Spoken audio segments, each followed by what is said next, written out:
అంతకుముందు జగదీష్ రెడ్డిపై ఎమ్మెల్సీ కవిత పరోక్ష విమర్శలు చేశారు. నల్గొండలో ఆయన సీటు గెలిచి మిగిలిన సీట్ల ఓటమికి కారణమయ్యారని అన్నారు.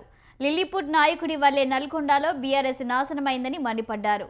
కేసీఆర్ లేకుంటే ఆ లిల్లీపుట్ నాయకుడు ఎవరు స్ట్రాంగ్ వ్యాఖ్యలు చేశారు. ఇంటి ఆడబిడ్డపై వ్యాఖ్యలు చేస్తే బీఆర్ఎస్ సోదరులు కనీసం మాట్లాడలేదని విమర్శించారు.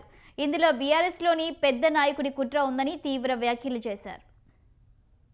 ఎవరు ఒక లిల్లీపుట్ నాయకుడు నల్గొండలో బీఆర్ఎస్ పార్టీని నాశనం చేసిన ఒక లిల్లీపుట్ నాయకుడు ఆమెవరు ఈమెవరు అని మా గురించి మాట్లాడుతూ ఉన్నారంటే మరి ఆయనకు ప్రోత్సాహం ఇస్తున్నది ఎవరో కూడా ప్రజలు ఆలోచించుకోవాలి. ఇవాళ నల్గొండ జిల్లాలో ఒక సీటు కూడా రాలే.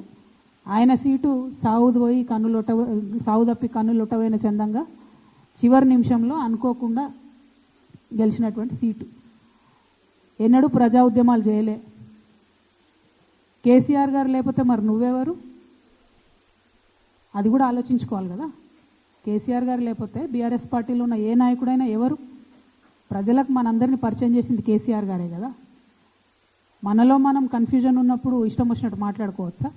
ఒక లిల్లీపుట్ నాయకుడు నల్గొండలో బీఆర్ఎస్ పార్టీని నాశనం చేసిన ఒక లిల్లీపుట్ నాయకుడు